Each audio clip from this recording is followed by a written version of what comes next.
Amara Jones existed in a state of perpetual gray. It was the color of the fabric on her cubicle walls, the color of the industrial carpet, and the color of the listless mood that permeated the fourth floor of Omnicorp Solutions.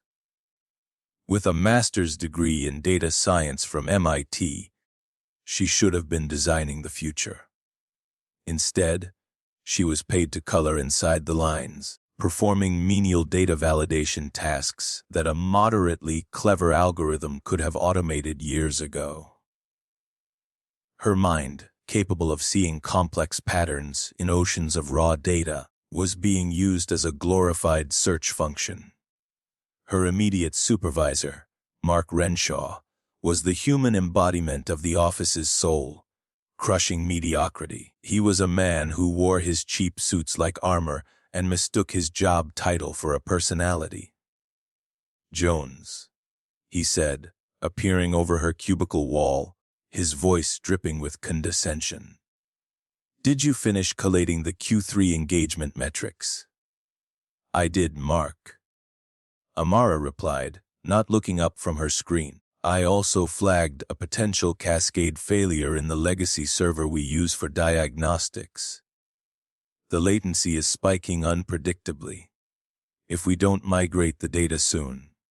Whoa, slow down, MIT, he chuckled, a sound that always set Amara's teeth on edge.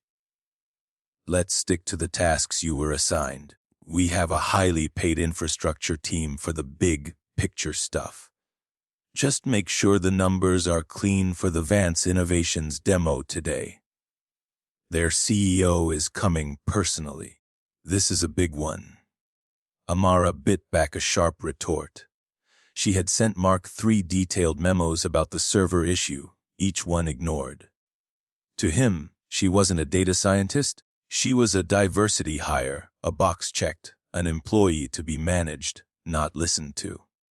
She was invisible.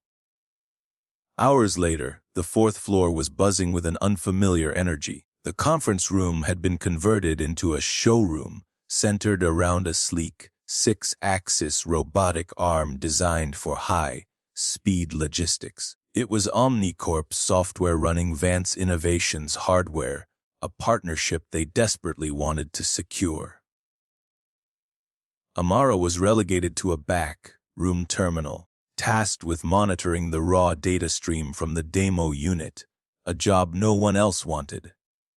Through a small window, she could see the assembly of suits. Mark was front and center, preening, and next to him stood Leo Vance. Even from a distance, he was electric. Young, impossibly handsome, with an intense focus in his eyes. He wasn't just observing the demo, he was dissecting it. The demo began. The robotic arm whirred to life, a blur of polished chrome and blue LED lights. It picked up packages, scanned them, and placed them onto a conveyor belt with balletic precision. On Amara's screen, thousands of lines of code scrolled past every second. It was gibberish to most, but to Amara, it was a language, and she just heard a scream. It wasn't a sound, but a pattern. A micro-second anomaly in the rotational velocity data, followed by a thermal reading spike in the primary actuator. It was a pattern she had seen in simulations. The digital death rattle of a system about to lose all control. On the floor, the arm was beginning its final sequence, a high-speed maneuver that would bring it swinging around toward a rack of sensitive equipment, right next to where Leo Vance was standing. "Shut it down," she muttered, her fingers flying across her keyboard, trying to send a stop command through the proper channels. Access denied. Mark had her on a read-only permission level. Her heart hammered against her ribs. Protocol was screaming in her head, but instinct screamed louder. She saw the arm twitch, an infinitesimal shudder no one else would notice. She had maybe 1 second. Bypassing the standard interface, She dove directly into the command line, her mind racing through the system's architecture. It was a reckless, fireable offense. She found the direct manual override for the arm's motor controller. Come on, she whispered. Just as the arm was about to begin its catastrophic, high-velocity swing, she slammed the enter key. EXX override MTR, HAL to 7A on the showroom floor. The arm froze instantly, shuddering to a dead stop in mid-air with a loud pneumatic hiss. It was inches from its target path, inches from disaster. Collective gasp filled the room. Mark Renshaw's face went white with terror before morphing into Fox confidence. And that concludes our demonstration of the emergency safety override, he announced, his voice cracking. A perfect textbook drill. But Leo Vance wasn't looking at Mark. He hadn't flinched. His gaze, sharp and analytical, was fixed on the small window to the back room. He had seen the slight, tell-tale shudder before the stop, had heard the unnatural immediacy of the halt. That wasn't a drill. That was an intervention. His eyes scanned the room and locked directly onto Amara's. In that moment, she knew she was no longer invisible. The chaotic energy of the failed demo floor felt a world away from the sterile silence of the back room. Amara's hands were still trembling slightly, the adrenaline of the last 30 seconds slowly ebbing away, replaced by a cold dread. She had just hacked a live demonstration in front of a billionaire CEO. Her career at Omnicorp was over. She was already mentally drafting her resignation email to beat Mark to the punch. The door opened. It wasn't Mark, red-faced and ready to fire her. It was Leo Vance. He closed the door quietly behind him, his presence instantly shrinking the small room. He wasn't angry. He was appraising. Override on MTR HLTA 7A, he said, his voice calm and even. That's a direct actuator command.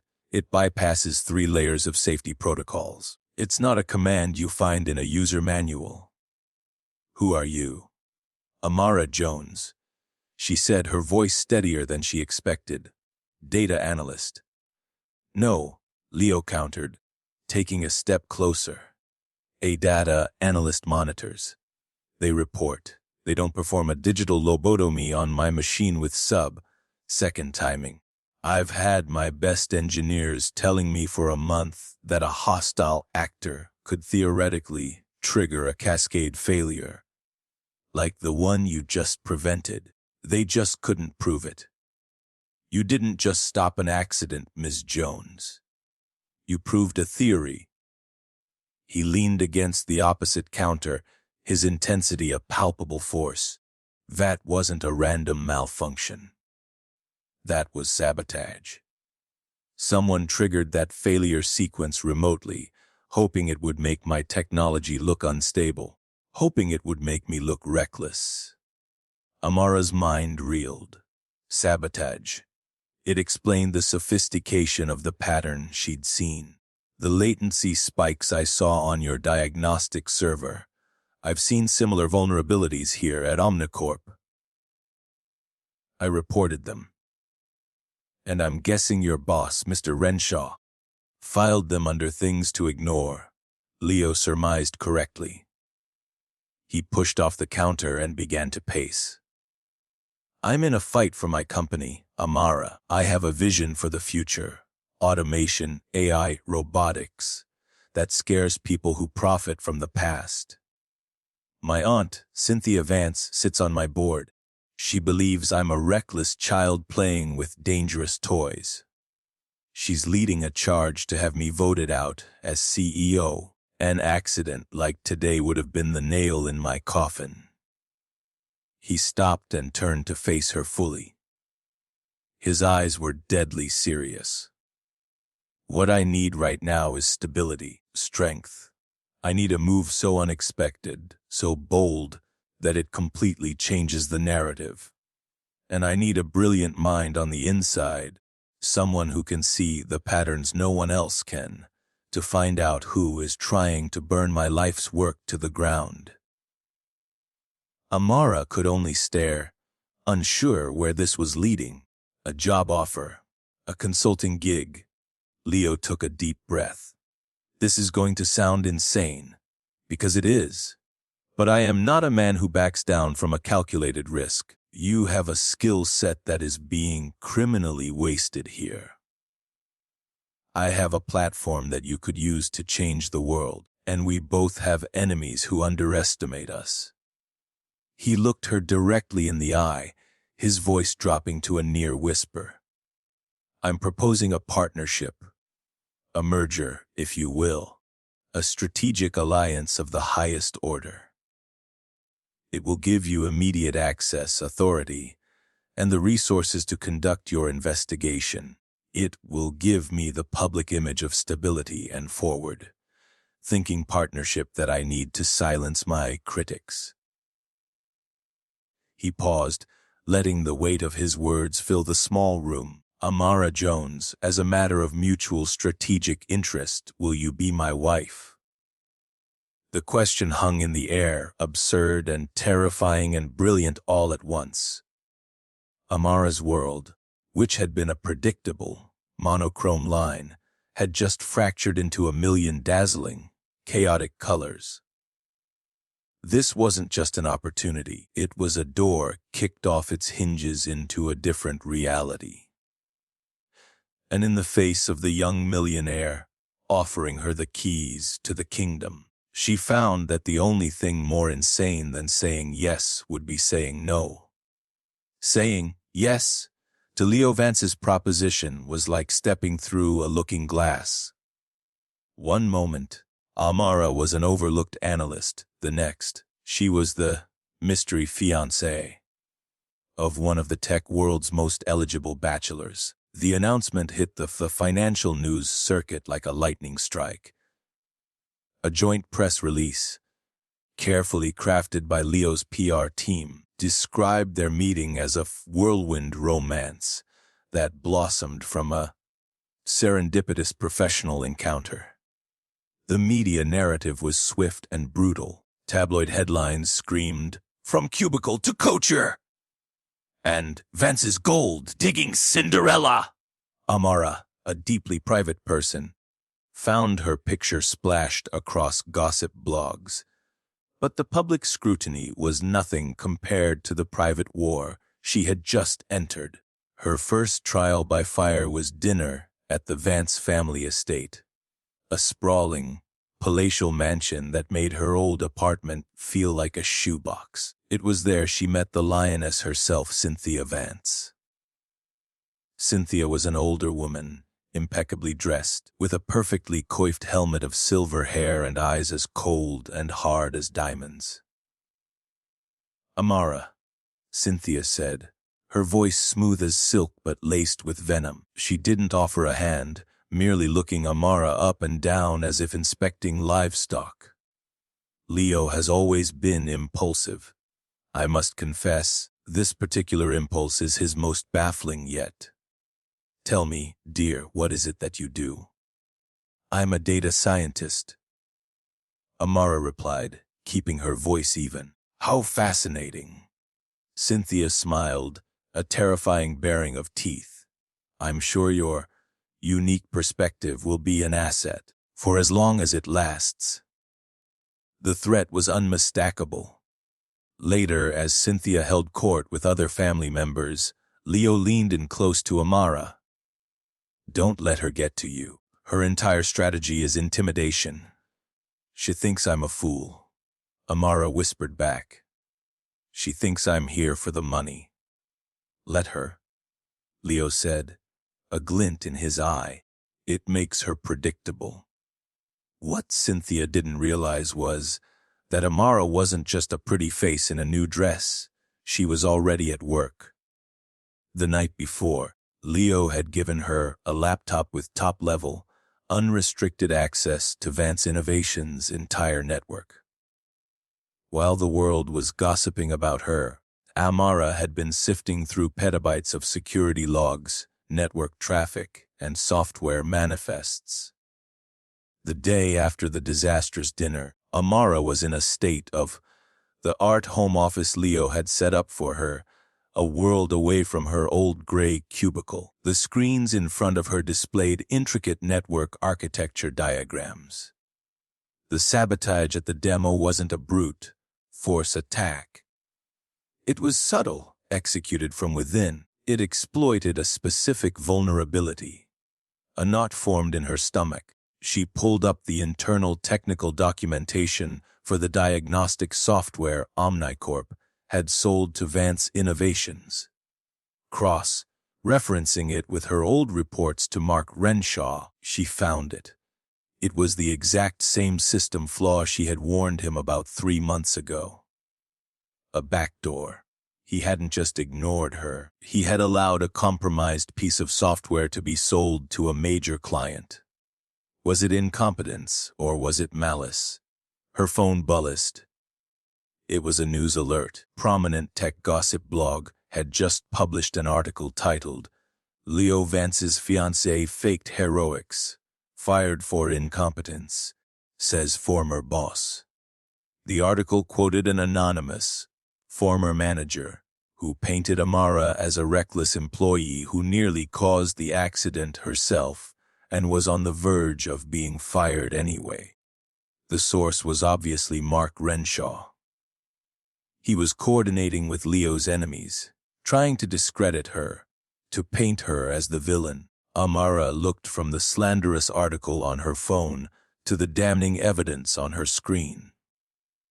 They thought they were playing checkers, moving to intimidate and humiliate her. They had no idea she was already setting up the board for checkmate. The days that followed blurred into a series of intense, caffeine-fueled work sessions. The strategic alliance between Amara and Leo began to morph into something more. They would spend hours in the home office, him explaining the political landscape of his company, her mapping out the digital ghost haunting his network. A newfound respect bloomed between them.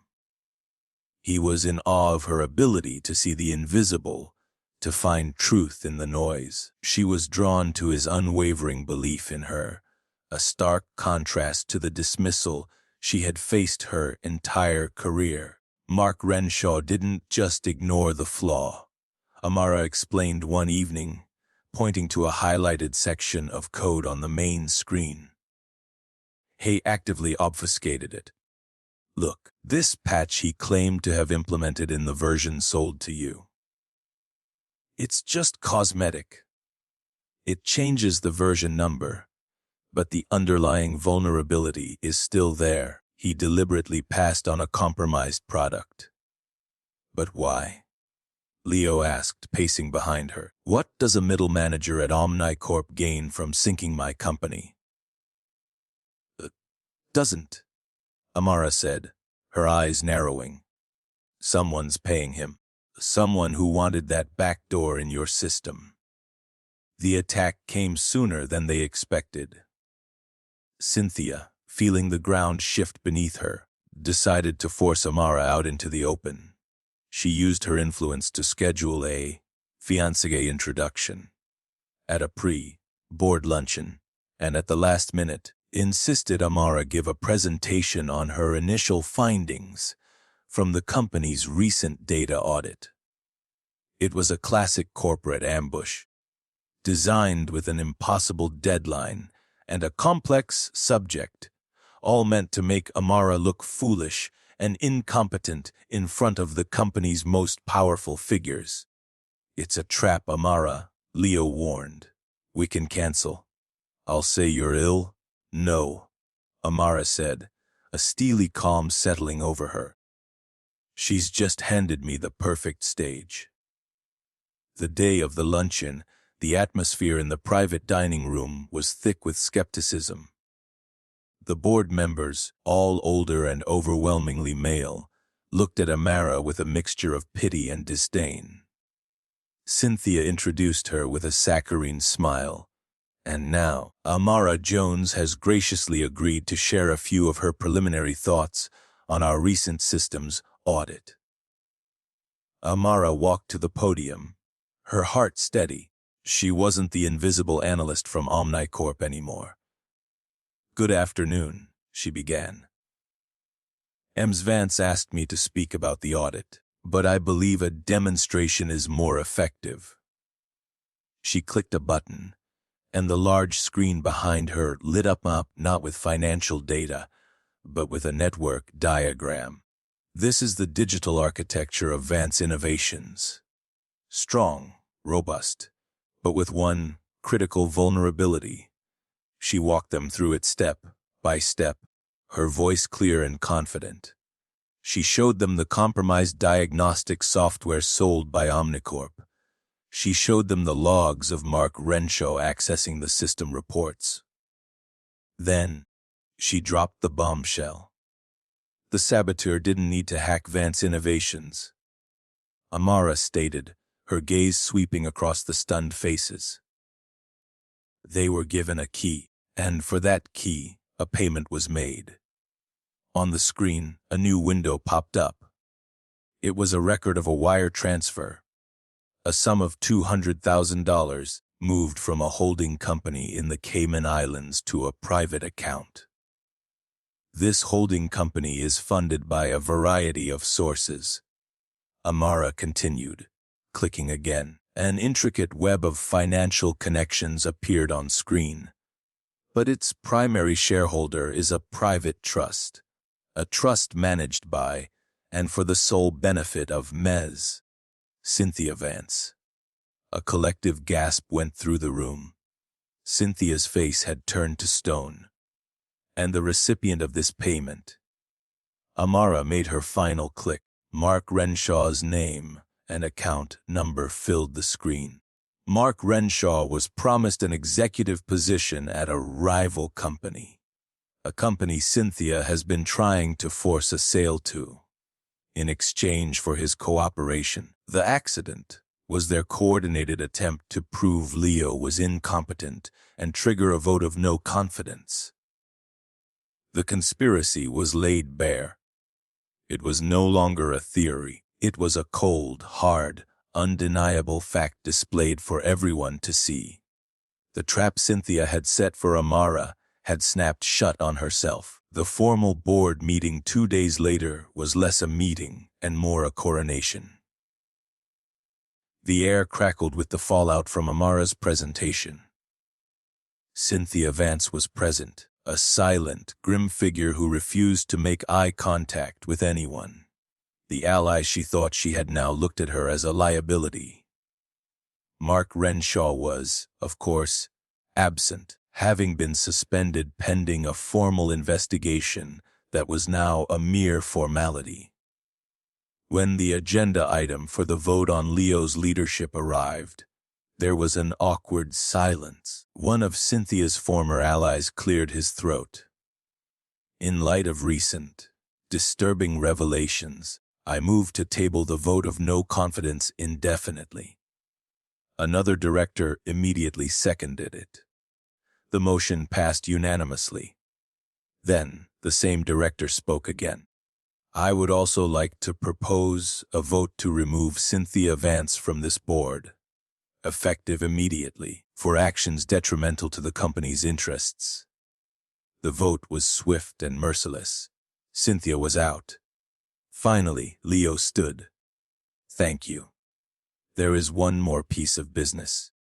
As you've all witnessed, our company's digital security has been compromised by gross negligence and malicious intent.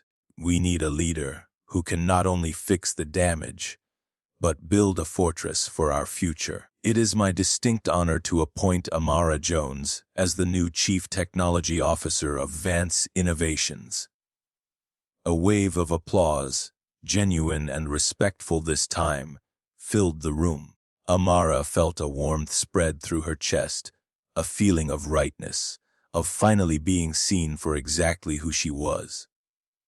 Later that evening, in the quiet of Leo's penthouse office overlooking the city, the mood was different. The exhilaration of their victory had settled into a comfortable silence. Amara stood by the floor-to-ceiling windows, watching the city lights twinkle to life. Leo walked over to his desk and picked up a document from a leather folder. It was their pre-nuptial agreement, the meticulously crafted business contract that had defined their engagement. He walked over to the paper shredder and, without ceremony, fed it into the machine. It whirred, turning their strategic alliance into confetti. "The contract is fulfilled," he said softly, coming to stand beside her. "Our enemies are defeated. The company is secure. You have the position and the platform you deserve. You're free to go, no strings attached." Amara turned to look at him. His expression was open, vulnerable, stripped of all the strategic calculation of their first meeting. "Is that what you want?" she asked quietly. "No," he said, his voice thick with emotion. He took her hands in his. "It's the last thing I want. Amara, this started as a crazy plan, a business deal. I just wanted to win, but then I saw you work. I saw your brilliance, your integrity, your fire. I saw how you refused to be intimidated, how you fought back with nothing but your intellect. The business deal was about securing my company. But somewhere along the way, you secured me." He looked into her eyes, and she saw none of the billionaire CEO, only the man. "The first time I asked, it was a strategy. This time, it's a prayer," he said, his grip on her hands tightening. "Amara Jones, will you be my wife?" A slow, genuine smile spread across Amara's face. The gray that had once defined her world was gone, replaced by a future that was blindingly bright. This time, there was no hesitation, no calculation, only truth. "Yes," she said. "Yes, I will." And so, Amara Jones's journey from an invisible analyst in a gray cubicle to the CTO of a global tech giant, standing beside the man she loved, serves as a powerful reminder that integrity prevails and that true, undeniable talent cannot be suppressed forever.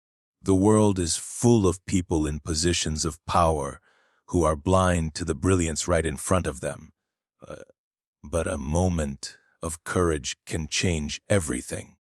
If this story of resilience and the fight for justice stirred something in you, please share your thoughts in the comments below. Give this video a thumbs up and don't forget to subscribe for more inspiring narratives about people who turned adversity into triumph. What was the most impactful moment for you?